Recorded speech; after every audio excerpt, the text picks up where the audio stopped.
दोस्तों, किसी महान व्यक्ति ने कहा है कि आवाज ऊंची हो तो कुछ लोग सुनते हैं, लेकिन अगर बात ऊंची हो तो बहुत सारे लोग सुनते हैं। नमस्कार दोस्तों, इससे पहले कि आप इस कहानी में खो जाएं, आपसे गुजारिश है कि इस चैनल को सब्सक्राइब और रीच के लिए लाइक, शेयर और कमेंट करना ना भूलें।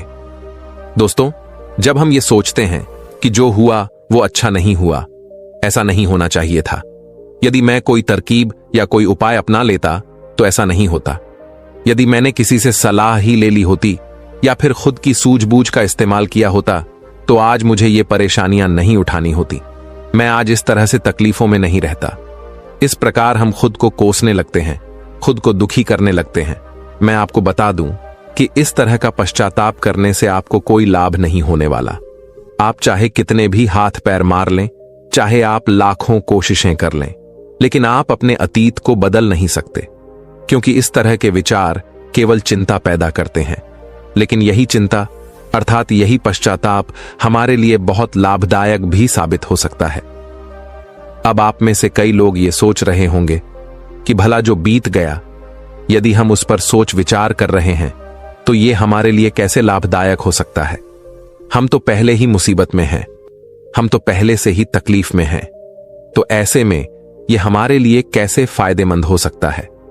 दोस्तों, अगर आप उन गलतियों से सीख कर खुद को बदलने का प्रयास करें तो आप अपना आने वाला भविष्य खुद ही बदल सकते हैं, उसे संभाल सकते हैं। अगर अतीत की गलतियों से सीख लेकर खुद को बदलने का प्रयास किया जाए तो सही मायने में वही पश्चाताप कम होता है। आज की जो बौद्ध कहानी मैं आपको सुनाने जा रहा हूं, इस कहानी के माध्यम से मैं आपको कुछ ऐसे तरीके बताने वाला हूं जिन तरीकों को अपनाकर आप अपने जीवन में इस प्रकार के पश्चाताप से बच सकते हैं। आप अपनी अतीत की गलतियों को भुलाकर अपने आप को एक नया इंसान बन सकते हैं।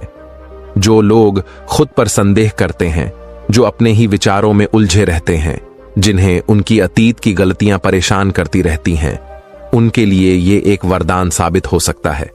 एक समय की बात है, एक नगर में एक युवक रहता था जो अपने कर्मों से बहुत परेशान था।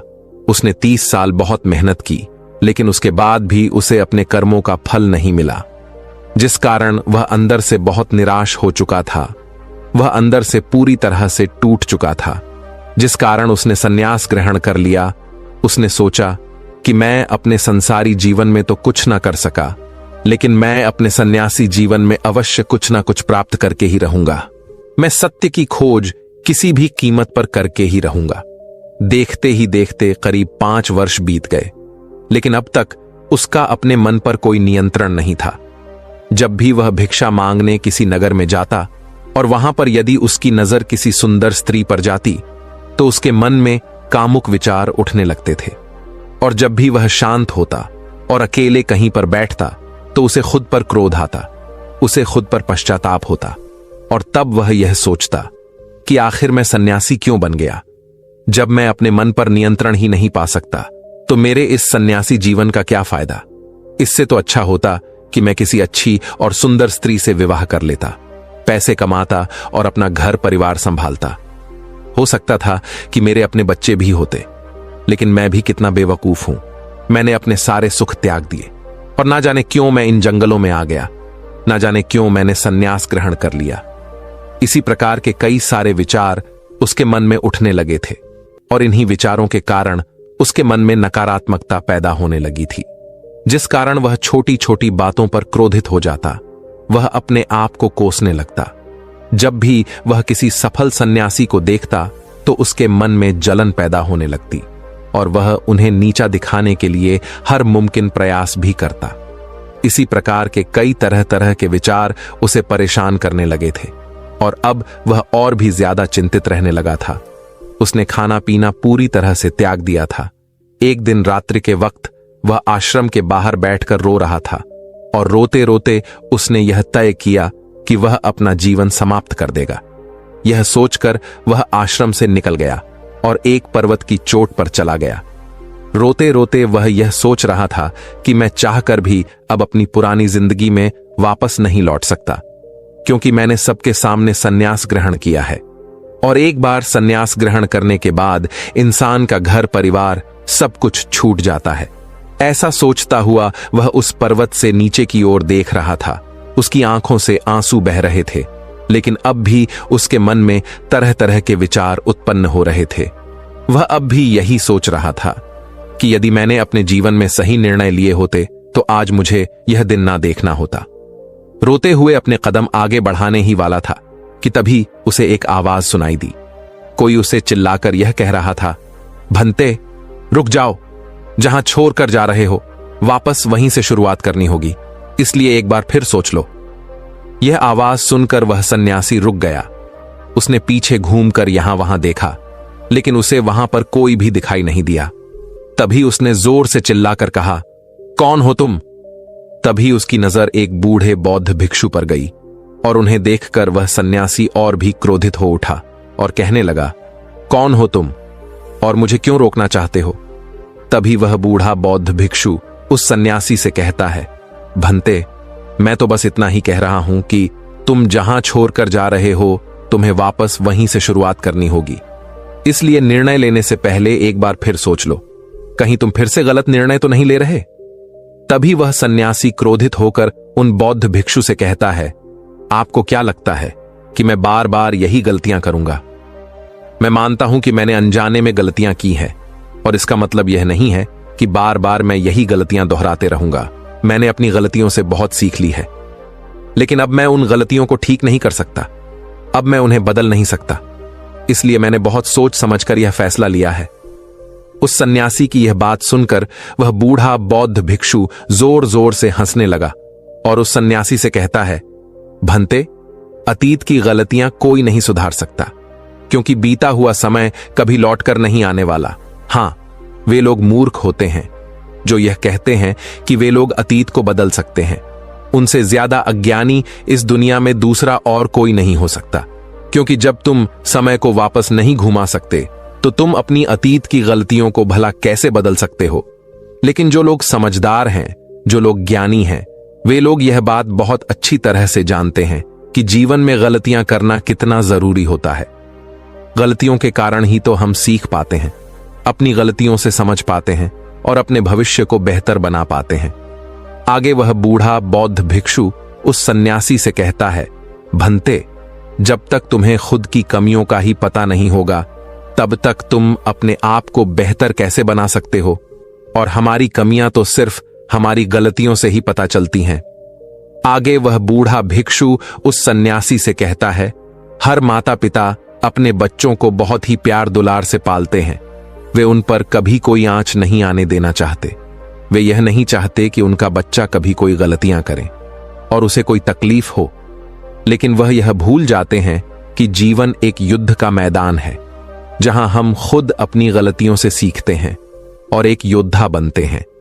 और जो यह सोचता है कि वह अपने जीवन में कभी कोई गलती ही नहीं करेगा, तो इसका अर्थ यह हुआ कि वह कभी भी जीवन के इस रण क्षेत्र में हिस्सा ही नहीं लेना चाहता। और जो कोई भी इस युद्ध में हिस्सा नहीं लेता, वह अपने जीवन में कभी कुछ नया नहीं कर पाता, ना ही वह अपने जीवन में कुछ सीख पाता है। वह तो केवल वही करता है जो उसे सिखाया गया है। और जो व्यक्ति इस युद्ध भूमि में हिस्सा लेता है, वह यह अच्छी तरह से जानता है कि उसे कई बार गिरना होगा, कई बार संभलना होगा, लेकिन उसे रुकना नहीं है, बल्कि उसे चलते रहना है, क्योंकि जीवन चलते रहने का नाम है। इस पर वह सन्यासी और भी क्रोधित हो उठता है और बौद्ध भिक्षु से कहता है, आखिर तुम कहना क्या चाहते हो? तुम इस तरह से मेरा समय व्यर्थ कर रहे हो। जो भी कहना है जल्दी कहो, अन्यथा अच्छा नहीं होगा। तभी वह बूढ़ा बौद्ध भिक्षु एक बार फिर मुस्कुराने लगा और उस सन्यासी से कहता है, भंते, आज मैं तुम्हें जीवन के ऐसे 5 तरीके बताने वाला हूं जिनका पालन करके तुम अपने अतीत की गलतियों को अपनी ताकत में बदल सकते हो। आगे वह बौद्ध भिक्षु उस सन्यासी से पूछते हैं, भंते, क्या तुम जानना चाहोगे कि वह 5 तरीके कौन से हैं? यदि तुम जानना चाहते हो तो इसके लिए तुम्हें भी मुझे एक वचन देना होगा। तभी वह सन्यासी कहता है, कैसा वचन? वह बूढ़ा बौद्ध भिक्षु बहुत ही प्रेम से उस सन्यासी से कहता है, बस इतना ही कि तुम अपने मन से आत्महत्या का ख्याल निकाल दोगे। सिर्फ तभी मैं तुम्हें यह 5 बातें बताऊंगा, अन्यथा तुम अपने फैसले पर अटल रह सकते हो। लेकिन याद रखना कि जो गलतियां तुमने पहले दोहराई हैं, हो सकता है कि इस बार भी तुम वही गलती कर रहे हो।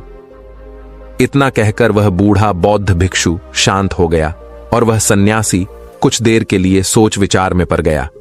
वह यह नहीं समझ रहा था कि वह क्या करे।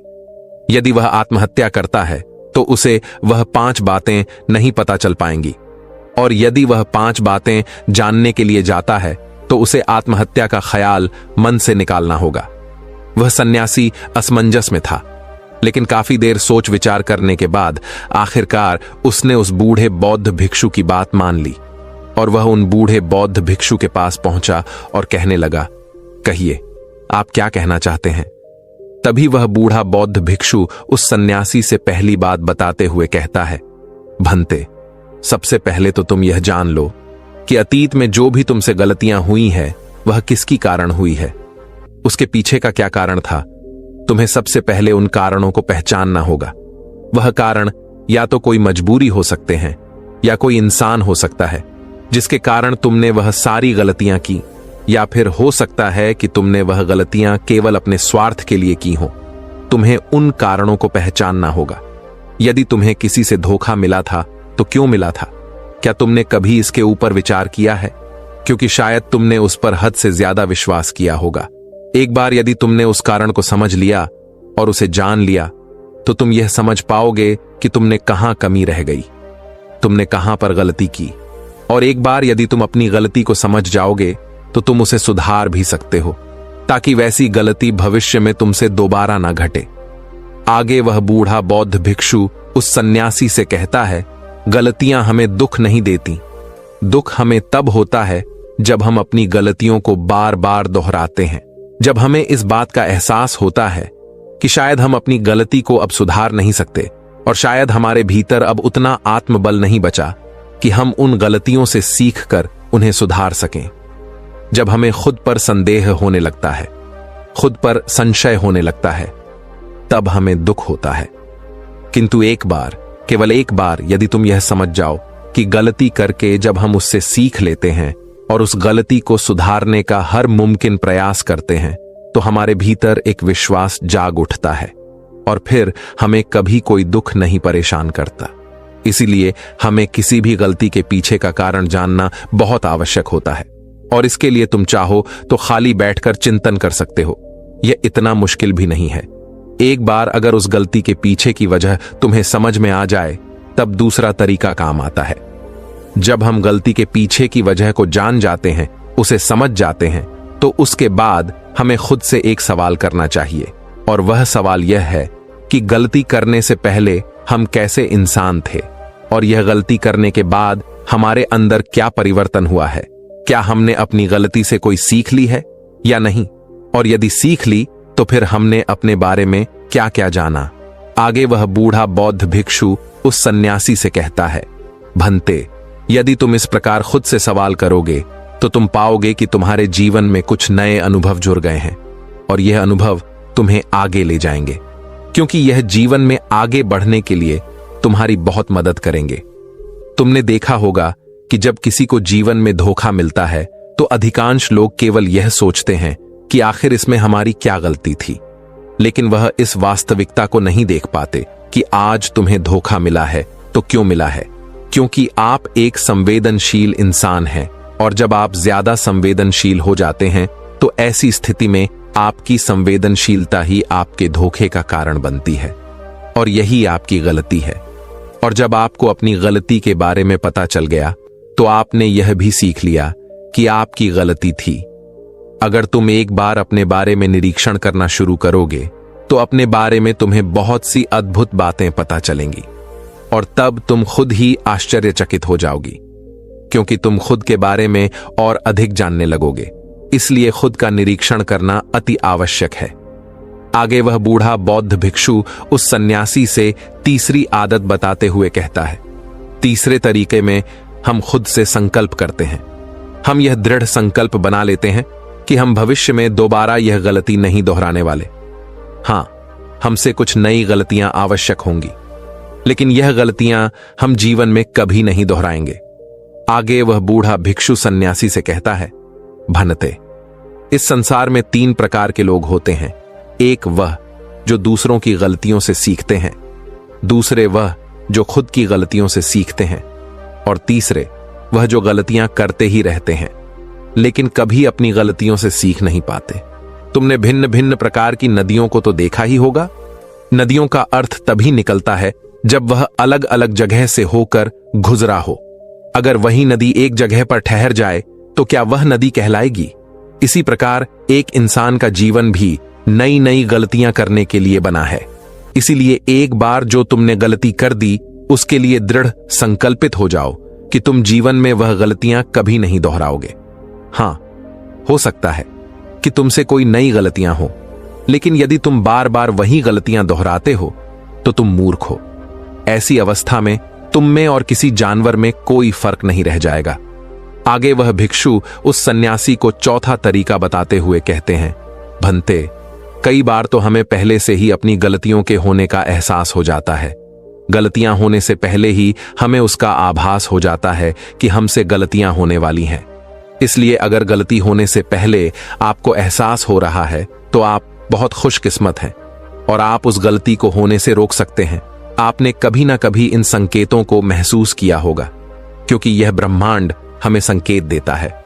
लेकिन फिर भी हम में से अधिकांश लोग इन बातों को नजरअंदाज कर देते हैं, जिसका परिणाम हमें बाद में भविष्य में भोगना होता है।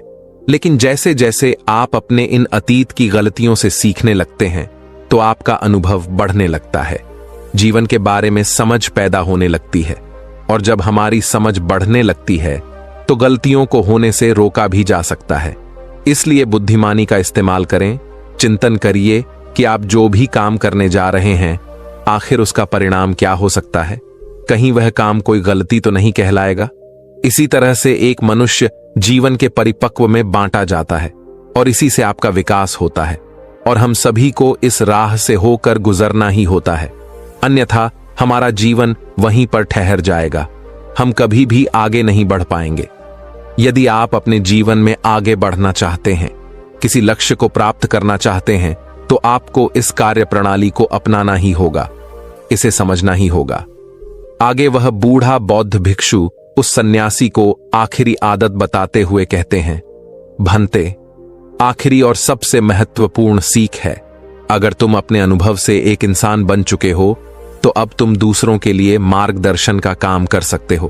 तुम दूसरों की राह में दीपक बनकर उन्हें रोशनी दिखा सकते हो, उन्हें उनकी राह पर आगे बढ़ा सकते हो, क्योंकि हम वैसे ही बन जाते हैं जैसा कि हम सोचते हैं। और जब आप खुद को बेहतर बनाने का प्रयास करेंगे तो आप देखते ही देखते बेहतर बनते चले जाएंगे, और यह प्रकृति भी आपका साथ देगी, आपकी सहायता करेगी। ब्रह्मांड आपको खुद ब खुद रास्ता दिखाएगा और आप तब मानव जाति का कल्याण करने के कार्य में लग जाते हैं। तब वह शास्त्रों में सबसे सर्वश्रेष्ठ कार्य माना जाता है। इससे श्रेष्ठ कार्य तो और कोई हो ही नहीं सकता, जो व्यक्ति समस्त जीव जंतुओं और मानव जाति के कल्याण के बारे में सोचता है। ऐसे लोग परमात्मा के हो जाते हैं। ऐसे व्यक्तियों के मन में प्रेम, करुणा, दया जैसे अनेक भाव उत्पन्न होने लगते हैं, और परमात्मा करुणा और प्रेम का ही दूसरा नाम है। इतना कहकर वह बूढ़ा बौद्ध भिक्षु शांत हो गए और उस सन्यासी को भी अपनी गलती का एहसास हो गया। अब उसकी आंखों में खुशी की आंसू थे। वह उन बौद्ध भिक्षु के चरणों में जा गिरा और उन बूढ़े बौद्ध भिक्षु से कहता है गुरुवर, ऐसा निर्मल और जीवन का सार्थक ज्ञान पाकर मैं धन्य हो गया। आपने जो कुछ भी मुझसे कहा है उसे मैं अपने जीवन में जरूर अपनाऊंगा, और मैं भी अपने जीवन को सार्थक बनाकर दिखाऊंगा। इतना कहकर उसने उन बौद्ध भिक्षु को प्रणाम किया और वापस अपने आश्रम लौट गया। दोस्तों, उम्मीद है कि ये कहानी आपको अच्छी लगी होगी। नमो बुद्धाय। तो दर्शकों, चलिए अब सफलता पाने के ऊपर अगली रोचक कहानी की शुरुआत करते हैं। प्राचीन समय की बात है। एक गांव में एक 24 साल का युवा रहता था, जो एक सेठ के यहां नौकरी करके अपना गुजर बसर कर रहा था। उसके माता पिता बीमारी से गुजर चुके थे। जिंदगी में काफी परेशानी चल रही थी। उसके मजदूरी वाले काम से वो रोज के रोज पैसे कमाता और रोज के रोज खाने पीने और रहने में पैसे खत्म भी हो जाते। जिंदगी बस यूं ही चल रही थी। एक दिन उसने देखा कि एक वृद्ध फकीर अपनी पीठ पर 3 बोरे लेकर एक शहर से दूसरे शहर की ओर जा रहा था। वह काफी वृद्ध था और काफी देर से वह यूं ही सफर कर रहा था। कुछ दूर और सफर करने के बाद वह थक कर एक वृक्ष के नीचे बैठ गया। तभी उनकी नजर एक नौजवान युवक पर गई जो उसी रास्ते से जा रहा था और वह भी उसी दिशा में जा रहा था जिस दिशा में उन फकीर को जाना था। वह युवक उन बूढ़े फकीर के पास से होकर गुजरा। इस पर उस फकीर ने उस युवक से पूछा, सुनो बेटा, क्या तुम मेरी जरा सी मदद कर सकते हो? यह बोरा बहुत भारी है और मैं बूढ़ा हो चुका हूं। मैं ज्यादा समय तक इनका बोझ नहीं उठा सकता और मैं बहुत थक भी चुका हूं। तो क्यों तुम मेरी मदद कर सकते हो? इसके बदले में मैं तुम्हें 3 स्वर्ण मुद्राएं दूंगा। वह युवक उन फकीर की सारी बातें सुनता है और उन फकीर से कहता है, कोई बात नहीं बाबा, मैं आपकी मदद करने के लिए तैयार हूं। कहिए आपको कहां जाना है? ऐसा कहकर उस युवक ने उन फकीर का एक बोरा उठा लिया और अपने कंधे पर ले लिया। तभी उस जवान युवक को यह एहसास हुआ कि यह बोरा तो सचमुच बहुत भारी है। वह युवक और फकीर दोनों रास्ते में आगे की ओर बढ़ चले। कुछ दूर आगे चलने के बाद देखते ही देखते वह गांव खत्म होने लगा और अब एक सुनसान रास्ता आगे की ओर जा रहा था। वे दोनों अपने मार्ग में मस्त होकर आगे की ओर बढ़ रहे थे। वह युवक उन फकीर से कहता है, बाबा, इस बोरे में आखिर ऐसा क्या रखा है जो यह इतनी वजनदार है? इस पर वह फकीर आदमी उस युवक को जवाब देते हुए कहते हैं, कुछ नहीं बेटा, बस इसमें तांबे के कुछ सिक्के भरे हुए हैं, इसी कारण इस बोरे में बहुत वजन है। उन फकीर की यह बात सुनकर वह युवक मन ही मन सोचने लगा कि लगता है ये बाबा जरूर कोई व्यापारी है, तभी तो इतने सारे तांबे के सिक्के लेकर चल रहे हैं। और फिर उसके मन में एक और ख्याल आया कि मुझे क्या करना है? मुझे तो सिर्फ ये बोरा दूसरे गांव तक पहुंचा है, बस इतना ही। जैसे ही उसके मन में यह ख्याल आया, उसने तांबे के सिक्कों का वह ख्याल मन से निकाल दिया और अपनी धुन में मस्त होकर वह आगे की ओर चलने लगा। चलते चलते कुछ और समय बीता और वे दोनों एक नदी के किनारे जा पहुंचे। वह युवा हट्टा कट्टा था और काफी चुस्त और तंदुरुस्त भी था, इसलिए वह बिना सोचे समझे उस नदी में उतर जाता है। किंतु वह फकीर अब भी किनारे पर ही ठहरा था। इस पर वह युवक उन फकीर से कहता है, क्या हुआ बाबा? चलिए आइए, हमें यह नदी पार करनी होगी, तभी तो हम उस गांव तक पहुंच पाएंगे। इस पर वह फकीर उस युवक से कहते हैं, मैं जानता हूं बेटा कि हमें यह नदी पार करनी होगी, लेकिन जैसा कि तुम जानते हो, मैं अब बूढ़ा हो चुका हूं और 2-2 बोरे लेकर मैं यह नदी पार नहीं कर सकता। कहीं मेरा पांव फिसल गया तो क्या होगा? क्या तुम मेरी एक और गठरी ले सकते हो? मैं तुम्हें इसके बदले भी 3 स्वर्ण मुद्राएं दूंगा। इस पर वह युवक मुस्कुराते हुए उन फकीर से कहता है, बाबा, आप मुझे शर्मिंदा कर रहे हैं। यदि आप मुझे स्वर्ण मुद्राएं ना भी दें तो भी मैं आपका कार्य अवश्य करूंगा। मैं आपको उस दूसरे गांव तक जरूर पहुंचाऊंगा। इस पर वह फकीर मुस्कुराते हुए उस युवक से कहते हैं, बेटा, तुम तो बहुत ही भले इंसान लगते हो। इतना कहकर उन्होंने वह दूसरी गठरी भी उस युवक को थमा दी। उस युवक ने जब वह दूसरी गठरी अपने कंधे पर रखी तो वह गठरी भी उसे बहुत ज्यादा भारी लगी, लेकिन उसने वहां पर कुछ नहीं कहा। जैसे तैसे उन दोनों ने नदी पार की। नदी पार करने के बाद बातों बातों में ही उस युवक ने उन फकीर से कहा, बाबा, आखिर इस दूसरी गठरी में क्या है? यह गठरी भी बहुत वजनदार है। इस पर वह फकीर उस युवक को जवाब देते हुए कहते हैं, बेटा, इसमें चांदी के सिक्के हैं, इसी कारण यह गठरी भी बहुत वजनदार है। उन फकीर की यह सारी बातें सुनकर अब उस युवक का दिमाग तेजी से काम करने लगा। वह यह सोच रहा था कि एक बोरे में तांबे के सिक्के हैं और दूसरी में चांदी के। ऐसा प्रतीत होता है मानो यह फकीर बाबा कहीं दूर से आ रहे हैं और उन्होंने अपनी सारी जमीन जायदाद बेचकर यह सारे सिक्के इकट्ठे किए हैं, तभी तो वह इतना धन लेकर चल रहे हैं। लेकिन वह युवक उन फकीर से कुछ नहीं कहता और वे दोनों चुपचाप मार्ग में आगे की ओर बढ़ते चले जाते हैं। कुछ दूर आगे बढ़ने के बाद एक बार फिर एक सुनसान राह आती है। उस सुनसान रास्ते को देखते ही उस युवक के मन में तरह तरह के विचार उत्पन्न होने लगते हैं। वह यह सोचने लगता है, अरे यह तो सुनसान जगह है, अगर मैं ये सिक्के लेकर यहां से भाग जाऊं तो यह फकीर कुछ नहीं कर पाएगा, और यहां पर कोई है भी नहीं जो इनकी मदद कर पाए, और वैसे भी यह बहुत सारे सिक्के हैं, मैं इनसे एक अच्छी दुकान खरीद सकता हूं, अपना नया व्यापार शुरू कर सकता हूं, और वैसे भी यह बूढ़ा फकीर अब इन पैसों का क्या करेगा, इससे अच्छा तो मैं ही इन्हें रख लेता हूं। वह युवक यह सब सोच ही रहा था कि तभी अचानक उसे खुद पर आश्चर्य हुआ। अरे मैं ये क्या सोच रहा हूं, ये फकीर बाबा ना जाने कहां से आ रहे हैं, और क्या बेच करके इन्होंने इतने सारे पैसे इकट्ठा किए होंगे। मुझे इनका फायदा नहीं उठाना चाहिए, नहीं, मुझे ऐसा नहीं करना चाहिए। उसने कुछ देर के लिए तो अपने मन के विचारों को काबू कर लिया, लेकिन कुछ देर बाद उसके मन के विचार उस पर देखते ही देखते हावी होने लगे। वह युवक 2 बोरे लेकर उन फकीर के पीछे पीछे चल रहा था, और कुछ दूर आगे चलने के बाद एक पर्वत आई। इस पर वह फकीर बाबा उस युवक से कहते हैं, बेटा यह पर्वत मैं नहीं चढ़ पाऊंगा, मैं काफी बूढ़ा हो चुका हूं और मेरे घुटनों में भी दर्द रहता है। यदि तुम मेरी तीसरी गठरी भी ले लो तो मैं तुम्हें 3 और स्वर्ण मुद्राएं दूंगा, लेकिन याद रखना इसे कहीं गिराना मत, कहीं ये गठरियां खुल ना जाए। इस पर वह युवक उन फकीर से कहता है, क्यों बाबा, आखिर इसमें ऐसा क्या है। इस पर वह फकीर उस युवक से कहता है, बेटा इसमें स्वर्ण मुद्राएं हैं। यह सुनकर वह युवक मन ही मन बहुत प्रसन्न हुआ। उसने चुपचाप वह गठरी भी उन फकीर से ले ली, और देखते ही देखते वे दोनों मार्ग में आगे की ओर बढ़ने लगे। अब वह फकीर बिना कोई वजन लिए हुए आराम से पर्वत पर चढ़ गया, किंतु वह नौजवान युवक जो पीछे था वह वजन के कारण बहुत धीरे धीरे चल पा रहा था। लेकिन जब से उसने सोने का नाम सुना था उसका मन तो छलांग मार रहा था। वह मन ही मन सोच रहा था, अगर मुझे यह सारा धन मिल जाए तो मेरा पूरा जीवन तो आराम से कट जाएगा।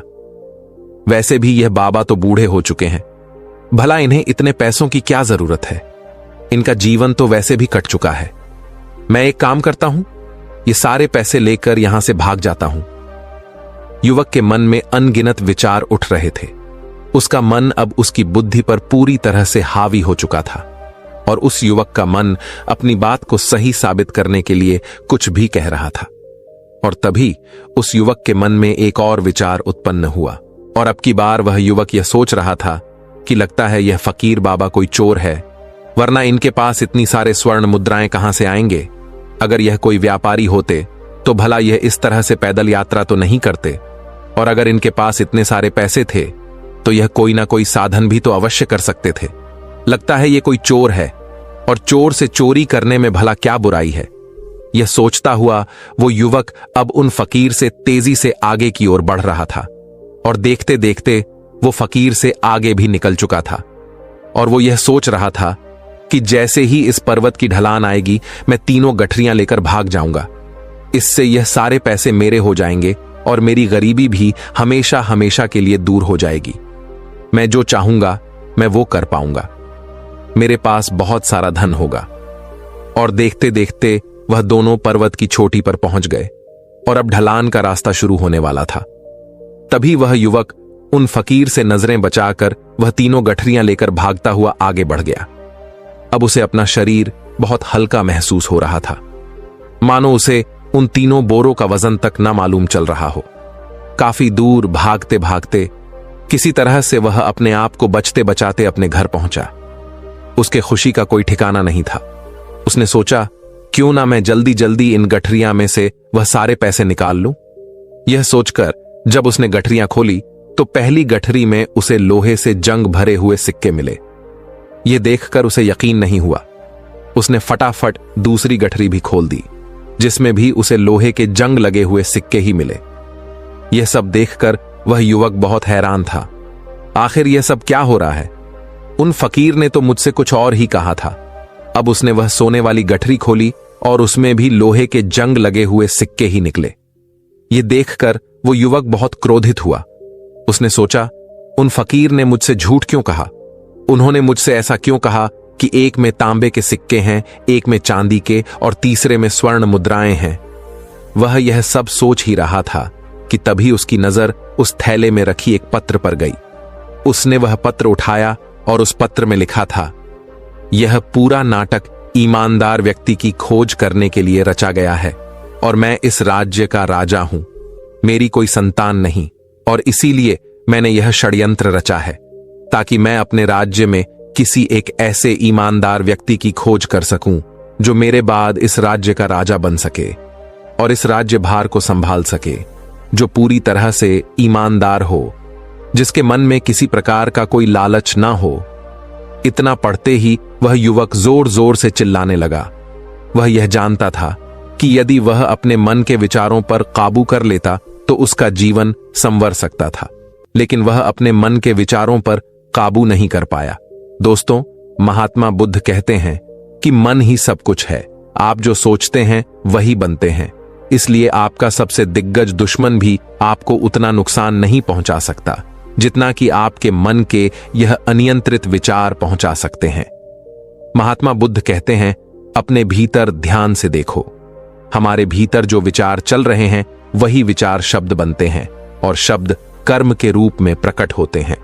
बार बार दोहराने पर कर्म बर्ताव में बदलता है और धीरे धीरे समय के साथ बर्ताव चरित्र में परिवर्तित हो जाता है और यही चरित्र हमारे भाग्य का निर्माण भी करता है। इसलिए हमें हमेशा अपने विचारों के प्रति सजग होना बहुत आवश्यक है। हमें जागरूक होना बहुत आवश्यक है। हमें यह जानना जरूरी है कि हमारे मन में किस प्रकार के विचार आ रहे हैं। आगे महात्मा बुद्ध कहते हैं कि कमजोरी हमेशा छोटे विचार से शुरू होती है। यह एक बीज के रूप में होती है और यदि इस बीज को नष्ट ना किया जाए तो यह छोटा सा विचार बहुत जल्द ही एक विशाल वृक्ष का रूप ले लेता है और हमारी बुद्धि की सोचने और समझने की क्षमता को पूरी तरह से नष्ट कर देता है। जिस प्रकार आपने इस कहानी में देखा कि किस प्रकार उस युवक का मन उस पर हावी हो चुका था और उसकी सही और गलत सोचने की क्षमता पूरी तरह से नष्ट हो चुकी थी, जिस कारण वह यह समझ नहीं पाया कि उसे क्या करना चाहिए और उसके लालच ने उसके भीतर इतनी ऊर्जा भर दी कि वह तीनों बोरे उठाकर इतनी तेजी से वहां से भागता आगे भी बढ़ गया।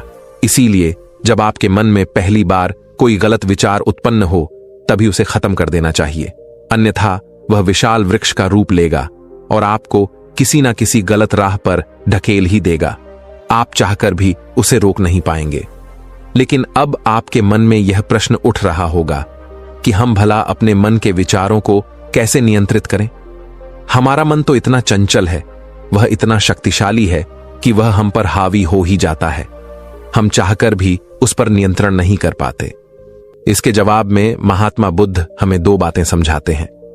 पहली बात, मन के प्रति सजगता विकसित करो, जिससे आपका मन शांत होगा और आपके मन के भीतर बसी हुई वह नकारात्मक ऊर्जा, नकारात्मक विचार खत्म होने लगेंगे और आप शांति की ओर आगे बढ़ेंगे।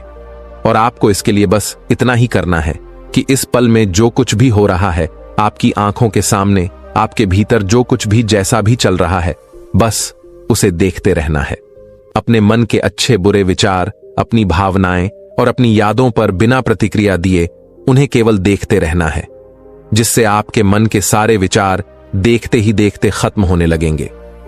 आपका मन खाली होने लगेगा और आप नकारात्मक विचारों से बच सकते हैं और आप इन दुख और तकलीफों से भी दूर रह सकते हैं।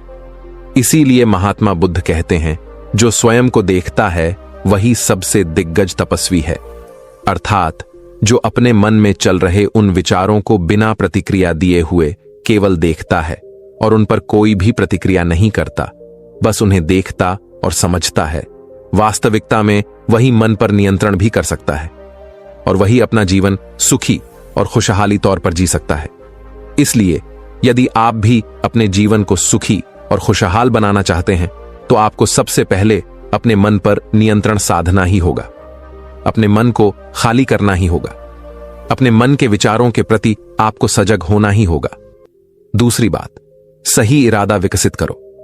कई बार आपने देखा होगा कि आपके मन में कुछ और होता है किंतु आप कहते कुछ और है, क्योंकि आपके मन के भीतर जो कुछ बसा है वही आपके मुख से बाहर भी निकल रहा है।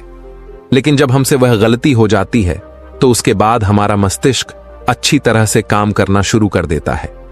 हमारे सोचने और समझने की क्षमता एक बार फिर से जागृत हो जाती है और ऐसी अवस्था में हमें यह एहसास होता है कि हमसे गलती हो गई है और फिर हमारा मन दुखी हो जाता है। हमारा मन अफसोस से भर जाता है और इस भारीपन और दुख से बचने के लिए महात्मा बुद्ध हमें सही इरादा विकसित करने के लिए कहते हैं। इसके लिए जब भी आप कोई कार्य करने जा रहे हो तो सबसे पहले आपको को यह खुद से पूछना चाहिए कि जो कुछ भी मैं करने जा रहा हूं, इसके पीछे मेरा इरादा क्या है। क्या मैं दूसरों को दुख पहुंचाना चाहता हूं या दूसरों को नीचा दिखाने जा रहा हूं, या मुझे खुद को ऊपर उठाना है। खुद से सवाल कीजिए, खुद को जागृत कीजिए। जब आप इरादों के प्रति सचेत होने लगेंगे, जब आप विचारों के प्रति सजग होने लगेंगे, तभी आपके भीतर सकारात्मक ऊर्जा का प्रवाह होगा। तभी आप सकारात्मक इरादों से जुड़ने लगेंगे और आपके मन के भीतर बसी वह नकारात्मक ऊर्जा और नकारात्मक इरादे दिन ब दिन कम होने लगेंगे। परंतु याद रहे, आपको यह हर रोज करना होगा और आपको यह हमेशा ध्यान रखना होगा कि आपको केवल अच्छा सोचना है। आपके इरादे हमेशा अच्छे होने चाहिए, तभी आप दुख और तकलीफों से बच सकते हैं। अन्यथा आप इसी तरह से दुख और तकलीफों में घिरे ही रहेंगे और आप कभी इससे निकल नहीं पाएंगे। दोस्तों, उम्मीद है कि आपने आज की इस वीडियो से जरूर कुछ ना कुछ सीखा होगा। तो इस वीडियो को लाइक और अपने दोस्त के साथ शेयर भी जरूर कीजिएगा और हमें ऐसे ही सपोर्ट करने के लिए चैनल को सब्सक्राइब भी जरूर करें। धन्यवाद।